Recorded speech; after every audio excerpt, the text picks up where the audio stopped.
salat zuhur yang dimuliakan Allah. Alhamdulillah, kita patut memanjatkan puji syukur kehadirat Allah Subhanahu wa Ta'ala yang telah menghimpun kita lalu mencurahkan kepada kita rahmahnya, sehingga dengan rahmah itu kita mampu meluangkan waktu kita di tengah-tengah kesibukan kita untuk melangkahkan kaki, duduk bersama-sama bersimpuh di tempat yang mulia ini. Ini semua terlaksana bukan karena kepandaian, kesaktian, keprofesionalan kita, akan tetapi ini semua terlaksana karena anugerah dari Allah Subhanahu wa Ta'ala yang berupa keimanan serta keyakinan bahwasannya tatkala kita menunaikan kewajiban kita sebagai seorang hamba, niscaya Allah akan anugerahkan, Allah akan apresiasi kita dengan bimbingannya, dengan rahmatnya, dengan ridho dan surganya. Amin ya rabbal alamin. Salawat beserta salam mudah-mudahan Allah limpahkan keharibaan junjungan Nabi kita besar Muhammad sallallahu alaihi wasallam yang telah optimal menginvestasikan seluruh waktu, bahkan diri dan jiwanya adalah demi kita umatnya, agar kiranya kita umatnya ini dapat melangkah di jalan yang cerah, yang penuh dengan bimbingan Allah, penuh hidayah dengan Allah, sehingga dengan langkah di jalan yang cerah itu kita tepat berpikir, lalu kita tepat bertindak, lalu kita tepat mengaktualisasikan seluruh potensi yang kita punya, hanya mengharapkan keridhaan dari Allah Subhanahu wa Ta'ala. Jamaah yang dimuliakan oleh Allah, dalam waktu yang singkat ini saya ingin mengajak jamaah semua untuk merenungi salah satu tradisi yang berjalan, yang lestari di tempat kita, di komunitas kita, di RT kita, RW kita, di pengajian kita, di mana salah satu budaya ini apabila telah tiba bulan Rabiul Awal, kita biasanya tradisi kita memperingati hari kelahirannya baginda Nabi Muhammad sallallahu alaihi wasallam, yang disebut kita kenal dengan istilah mauludan atau maulidan. Bagaimana maulidan ini? Taruh kata ini sebuah tradisi ditinjau dari perspektif agama Islam, berargumentasikan, berlandaskan ayat suci Al-Quran.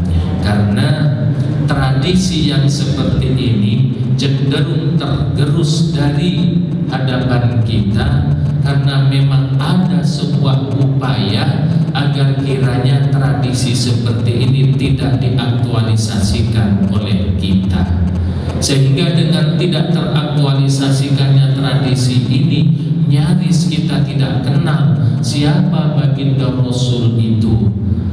Nyaris kita tidak mencintai karena kata pepatah kampungnya, tidak kenal maka tak sayang. Dan sebuah usaha grand skenario bagaimana sebuah tradisi yang membaca maulid atau kisah-kisah tentang maulid yang mengenalkan diri kita ke sebuah karakter sosok manusia yang paripurna, yaitu baginda Rasulullah sallallahu alaihi wasallam itu, supaya tidak ada. Dengan demikian maka kita tidak akan pernah mencintai baginda Rasul, dan ini direalisasikan agar kiranya regenerasi berikutnya, yaitu anak-anak kita, supaya juga tidak kenal dengan sosok baginda Rasul. Padahal kita kenal seorang tokoh saja, misalkan kita peringati hari kelahirannya, seorang raja kita peringati hari kelahirannya, sampai-sampai hafal historialnya, bagaimana Raja Fahad, bagaimana Raja Abdullah, bagaimana raja-raja itu semuanya ada peringatannya. Sementara terhadap baginda Rasul ini katanya dibid'ahkan. Maka usaha untuk tidak kenal kita terhadap sosok paripurna yaitu baginda Rasul ini terrealisasi di komunitas kita. Bahkan ini melalui sebuah usaha yang sangat jelas. Ini disiarkan oleh para intelektual yang mereka dibeasiswai, lalu mereka kuliah ke luar negeri mendapatkan titel S1, S2, bahkan S3. Tetapi setelah kembali ke kampungnya, justru para intelektual ini yang justru memarginalkan, membuang, menafikan sebuah tradisi yang saya anggap ini adalah sangat bagus sekali.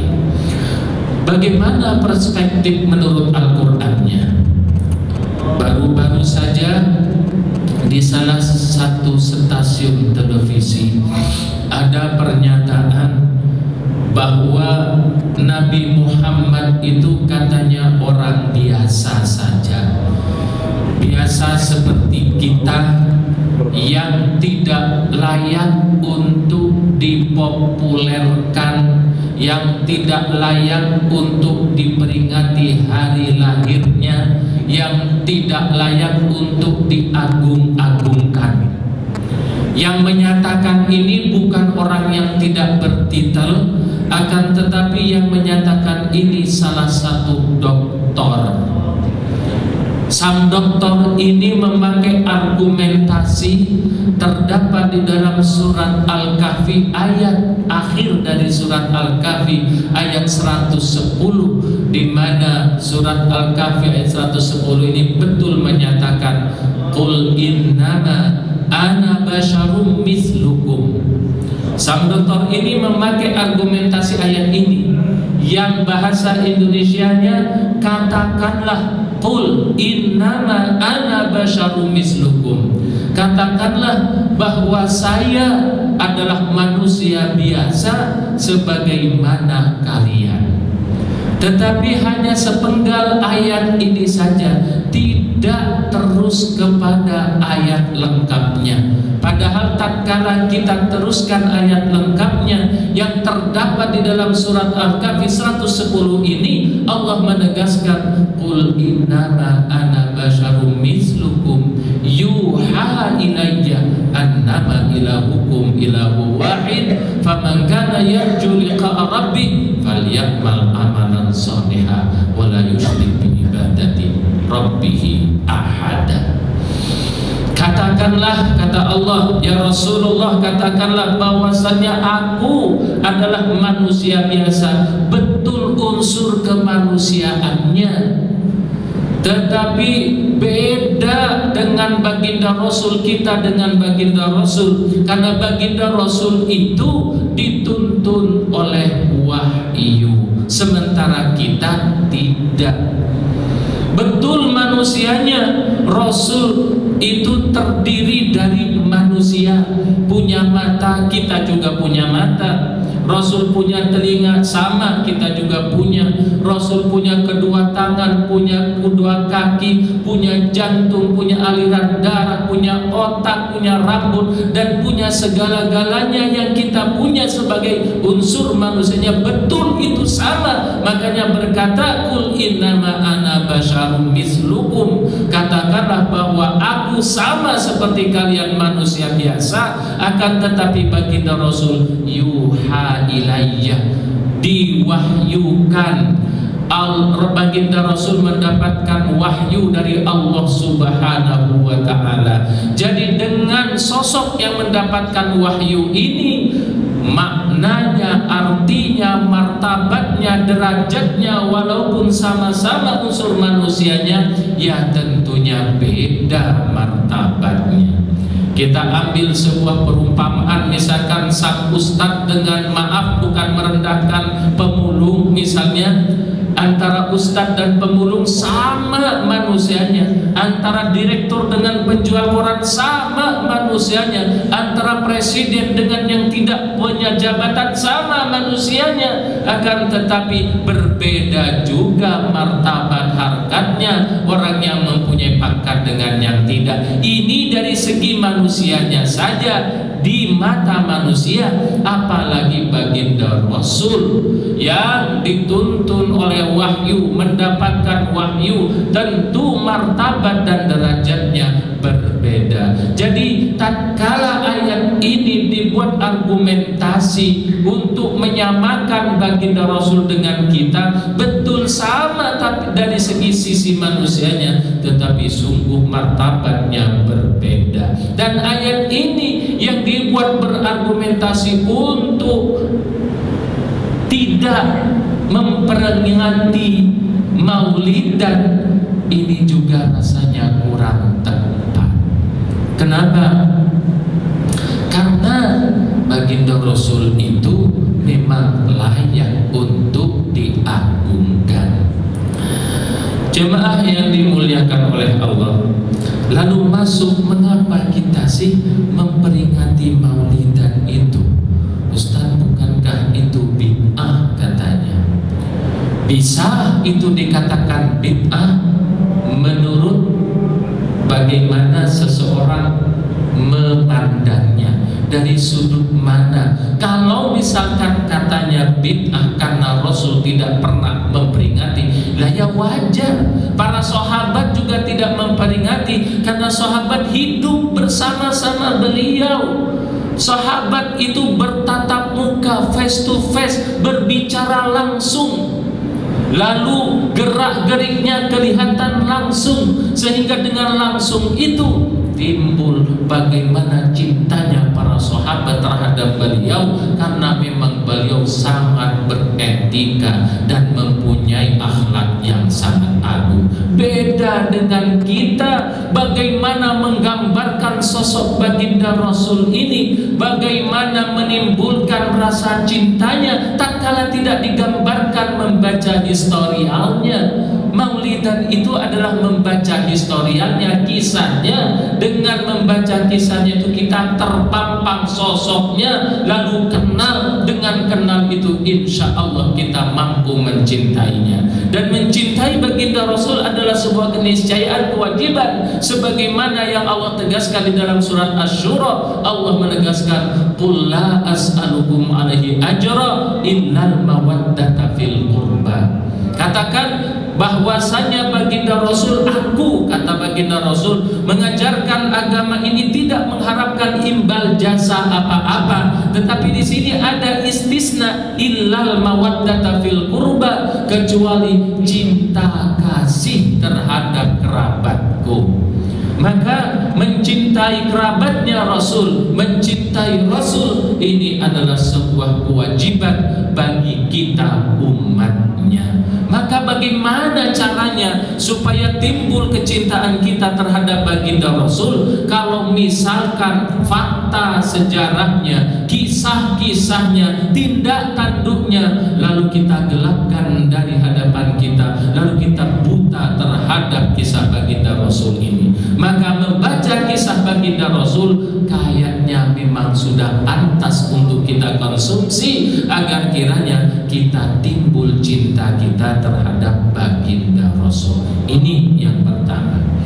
Yang kedua, mengapa sih alasan kita memperingati? Karena Rasul itu adalah menjadi anugerah bagi umat muslim. Ini bisa dibuka di dalam surat Al-Imran ayat 164 atau 163, di mana Allah berkata, laqad mannallahu 'alal mu'minina id ba'atsa fihim rasula minhum yatlu 'alaihim ayatihi wa yuzakkihim wa yu'allimuhumul kitaba wal hikmah wa in kanu min qablu lafi dhalalin mubin.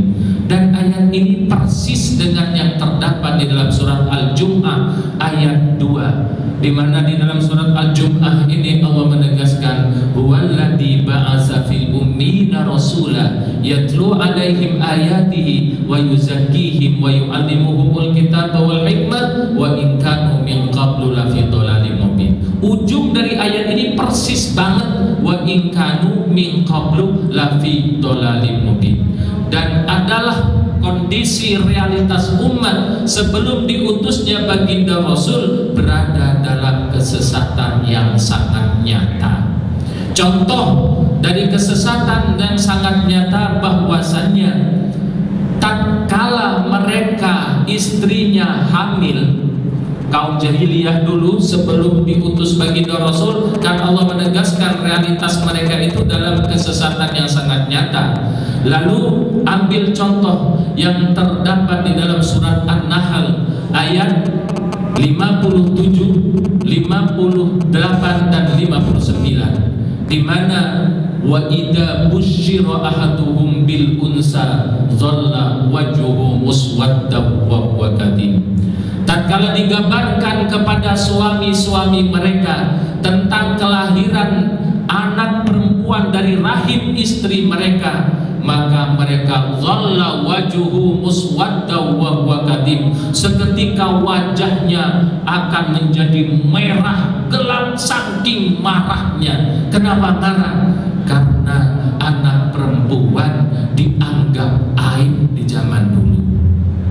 Maka karena anak perempuan ini dianggap aib, yatawara minal qaumi ma busyira bih, mereka itu yatawara, mengundurkan diri, artinya mengucilkan, mengisolir diri. Apakah anak yang lahir perempuan itu akan dibesarkan dengan menanggung sebuah rasa malu yang luar biasa?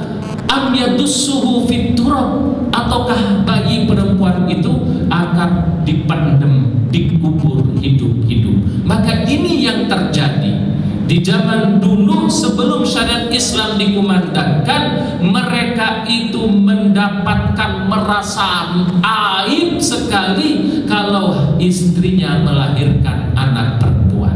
Maka bayi-bayi perempuan dikubur hidup-hidup. Dan ini oleh Allah realisasikan, oleh Allah abadikan kisahnya di dalam surat An-Nahl ayat 57, 58 dan 59. Dan ini juga terdapat di dalam surat Az-Zukhruf ayat 16, 17 dan 18, sama kisahnya.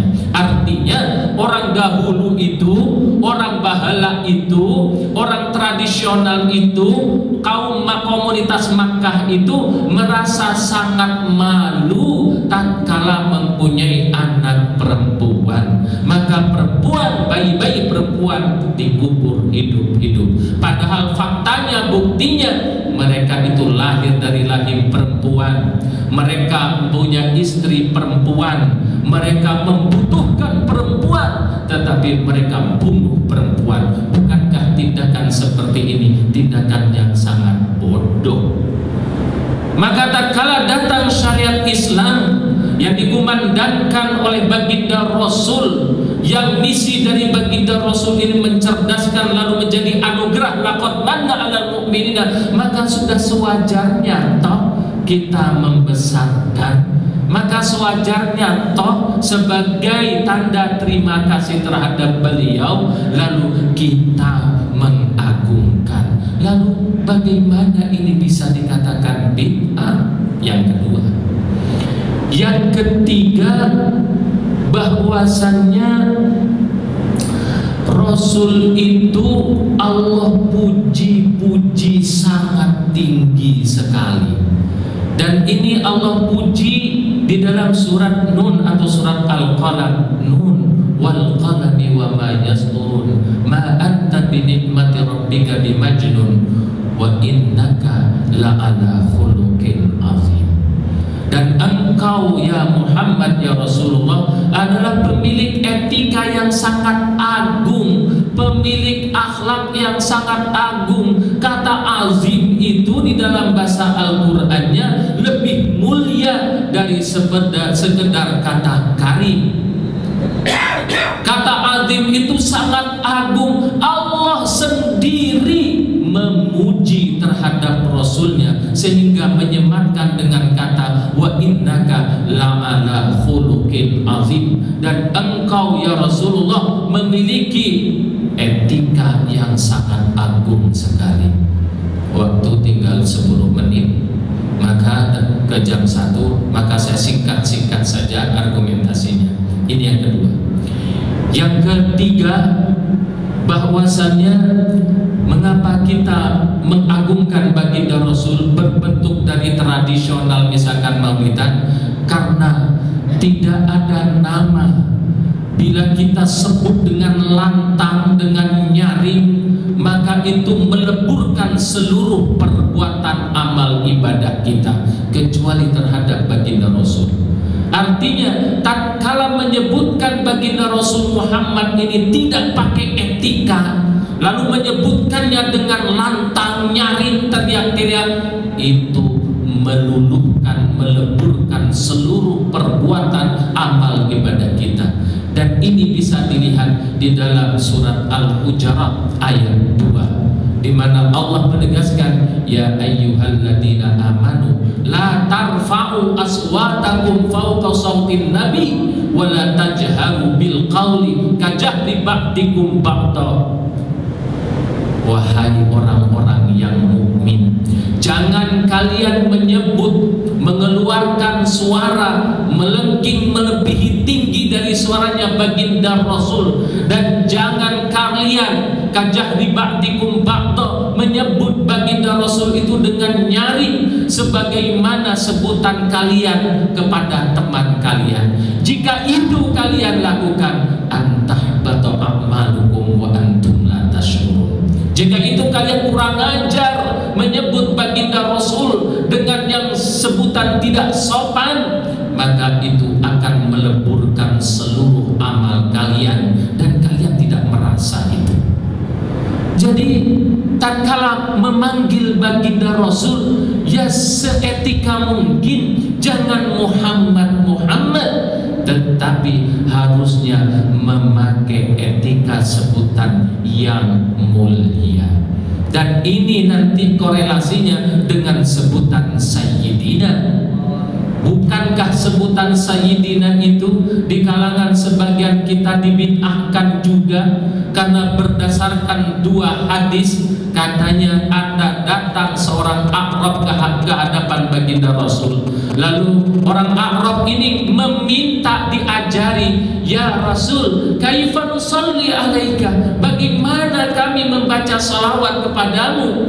Maka Rasul berkata di dalam hadis itu, Allahumma sholli ala Muhammad wa ali Muhammad. Tidak ada sebutan Sayyidina. Dengan hadis ini sebagian kita membid'ahkan bacaan salawat pakai Sayyidina. Dan hadis yang kedua berdasarkan hadis la tusayyiduni fi sholah, jangan menyebut Sayyidina kepadaku di dalam sholat. Hadis ini para pakar bahasa Arab dan para pakar hadis memautukan, memalsukan. Kenapa? Karena fi'il amar dari sada yasudu itu kembali kepada kosakata aslinya yang asalnya adalah sawada yusawidu. Maka seharusnya fi'il amarnya la tusawwiduni, bukan la tusayyiduni. Kalau Rasul mengatakan la tusayyiduni, berarti Rasul tidak mengerti bahasa Arab. Mustahil Rasul tidak mengerti bahasa Arab, karena Rasul lahir di Arab, punya ayah orang Arab, lalu mulai dari kecil sampai dewasa adalah bahasanya bahasa Arab. Mustahil Rasul tidak mengerti bahasa Arab. Lalu keluar hadis yang hadisnya itu tidak konteks, salah menurut gramatika Arabnya. Mustahil ini dari baginda Rasul. Yang ketiga, alasan argumentasi sebutan Sayyidina, bukankah Allah mengajarkan sebutan Sayyidina ini di mana terdapat di dalam surat Al-Imran ayat 39, kata Allah, "Annallaha yubashshiruka bi Yahya musaddiqan bi kalimatin minallah wa sayyidan wa hasuran wa nabiyyan minas sholihin." Dikabarkan kepada Nabi Zakaria, "Wahai Nabi Zakaria, engkau akan mendapatkan putra namanya Yahya, dan Yahya ini oleh Allah diangkat menjadi sayyid, sayyidan wa hasura." Jadi sebutan sayyidina itu oleh Allah diajarkan dan terdapat di dalam Al-Quran, tepatnya di ayat yang ke-39 dari surat Al-Imran. Coba dibuka Al-Qurannya, nanti kita pulang. Jadi barang siapa membid'ahkan sebutan sayyidina, berarti membid'ahkan satu kalimat di dalam Al-Quran, yaitu di dalam surat Al-Imran ayat 39. Kalau Nabi Yahya saja Allah sematkan sebutan sayyidina, sementara Nabi Yahya itu masih anak buahnya baginda Rasul, lalu mengapa terhadap baginda Rasul Muhammad tidak pantas sebutan sayyidina ini? Maka sebutan sayyidinya menurut Al-Qur'annya sah, dan ini seharusnya sudah tidak menjadi polemik di antara kita untuk memecah belah kita dengan kita, karena Allah sendiri melegalkan sebutan sayyidina. Singkat saja, lalu alasan mengapa kita mengagungkan baginda Rasul, karena tidak ada nabi yang Allah sendiri membaca sholawat terhadapnya kecuali baginda Nabi Muhammad SAW. Sebagaimana ayat yang kita kenal, "Innallaha wa malaikatahu yusholluna 'alan nabi ya ayyuhalladzina amanu shollu 'alaihi wasallimu taslima." Sesungguhnya Allah dan para malaikatnya membaca sholawat terhadap baginda Nabi. Wahai orang-orang yang beriman, shollu, baca sholawat kepadanya. Mafhum mukhalafahnya di dalam mantiknya tidak dikatakan seorang muslim sejati sehingga seorang muslim itu membaca sholawat terhadap baginda Nabi. Artinya keimanannya tidak sah sebelum dia membaca sholawat terhadap baginda Nabi. Maka membaca sholawat ini Allah sendiri telah menegaskan bahwa Allah sebagai pencipta Al-Khaliq, dia membacakan salawat terhadap baginda Nabi. Lalu yang keenam, kayaknya sudah jam 1, 5 menit lagi insyaallah. Lalu yang keenam, di dalam Al-Quran tidak ada nama Nabi yang tidak disebutkan langsung kecuali baginda Nabi. Artinya tatkala Allah memanggil nama-nama nabinya itu disebutkan namanya langsung, kecuali terhadap baginda Rasul. Coba lihat bagaimana Allah tatkala memanggil Nabi Adam, "Ya Adam uskun anta wa zaujukal jannah," dan seterusnya. Bagaimana tatkala Allah memanggil Nabi Nuh, "Ya Nuhu innahu laisa min ahlik." Bagaimana tatkala Allah menyebutkan nama Nabi Ibrahim, "Ya Ibrahimu, ya Ismailu, ya Musa, ya Sulaiman," disebutkan namanya langsung. Terhadap Nabi Isa pun, "Ya Isa bin Maryam a anta qulta linnasi," semua disebutkan namanya langsung, dipanggil namanya langsung. Tetapi terhadap baginda Rasul tidak pernah Allah memanggil "Ya Muhammad", tetapi Allah tatkala memanggil Nabi kita Muhammad SAW dipanggil jabatannya, pangkatnya. Lalu Allah memanggil "Ya ayyuhar Rasul, ya ayyuhan Nabi, ya ayyuhar Rasul, ya ayyuhan Nabi." Bahkan tatkala Nabi sakit pun dipanggil, bukan dipanggil namanya. Tatkala Rasulullah berkeredongan dipanggil "Ya ayyuhal muzammil", wahai orang yang lagi berselimut, "Ya ayyuhal muddatsir qum fa'andir." Tidak pernah Allah memanggil namanya langsung. Lalu kita sebagai umatnya yang diperjuangkan mati-matian oleh baginda Nabi, lalu enak saja memanggil "Ya Muhammad, ya Muhammad." Padahal Allah sendiri tidak pernah memanggil nama "Ya Muhammad", tetapi "Ya ayyuhal Rasul, ya ayyuhan Nabi, ya ayyuhal mudassir, ya ayyuhal muzammil." Dan itu alasan berikutnya, karena waktunya tinggal 4 menit lagi. Sebetulnya ini bisa meluas ya. Alasan berikutnya, tidak ada nama nabi yang menjadi pensakral ibadah kita kecuali baginda Nabi Muhammad SAW. Artinya sholat kita tidak sah tatkala tidak menyebutkan nama Nabi Muhammad SAW. Karena rukun sholat itu ada 13 yang mengatakan 13, ada 17 yang mengatakan 17, ada 19 yang mengatakan 19. Dari rukun sholat ini terdapat sholawat terhadap baginda Nabi. Artinya di dalam tahiyat itu, setelah tahiyat, setelah tasyahud, kita wajib membaca Allahumma sholli ala Muhammad wa ali Muhammad, atau Allahumma sholli ala Sayyidina Muhammad wa ala ali Sayyidina Muhammad. Tidak ada nama nabi yang menjadi pensah ibadah kita kecuali nama baginda Muhammad sallallahu alaihi wasallam.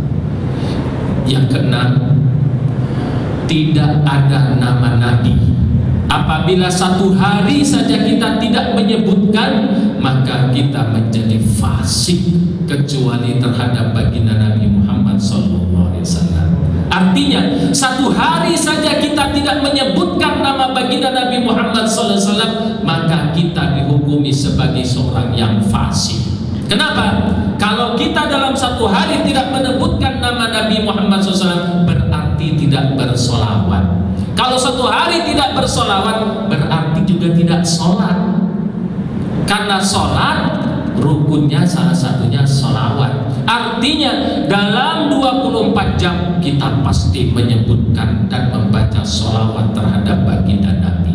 Tatkala tidak membaca solawat satu hari saja, berarti dia tidak sholat dalam 24 jam itu. Kalau dia tidak sholat, berarti Islamnya hanya etok-etokan saja, ngaku saja, sementara tidak merealisasikan falsafah ajaran Islam yang betul-betul.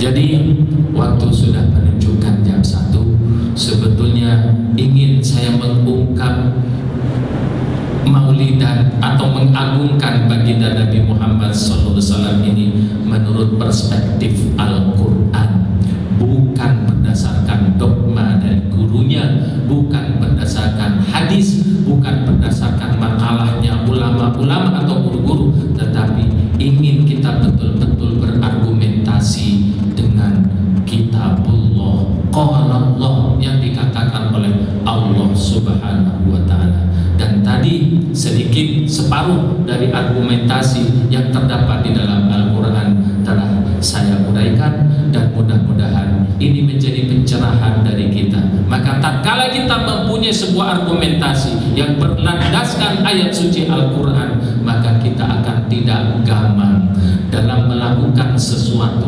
memikirkan sesuatu, dan biarkanlah orang-orang yang berkata sumbang, yang berkata yang tidak normal, yang menjustifikasi bahwa ini adalah salah. Tetapi tatkala kita sudah berargumentasi, maka kita pakai pepatah kata, biarkanlah anjing menggonggong, kafilah tetap berlalu. Karena kita berargumentasi yang betul-betul layak dijadikan argumentasi, yaitu Al-Quranul Karim. Maka tatkala kita melakukan sesuatu, mari kita lambari dengan dalil yang qat'i. Dalil yang qat'i hanya Al-Quranul Karim, karena Al-Quran itu adalah neraca undang-undang kehidupan kita.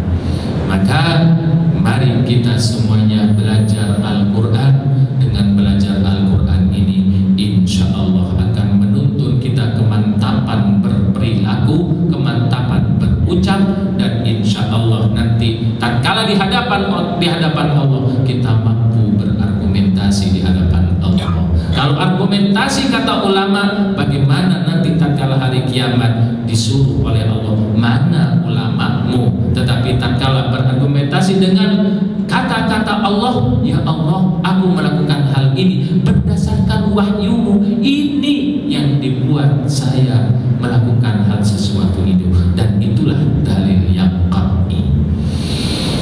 Bapak-bapak, ibu-ibu yang mungkin ada ibu-ibunya, mungkin sampai di sini perjumpaan kita. Insya Allah kita besok berjumpa lagi, tentunya dengan materi yang berbeda. Apabila ingin lebih luas tentang argumentasi ini, boleh menghubungi saya tentang ayat-ayat mana saja yang bisa dibuat argumentasi. Tentunya saya bukan yang paling jago di dalam hal ini, akan tetapi kebetulan saya diutus untuk memberikan materi dan saya adalah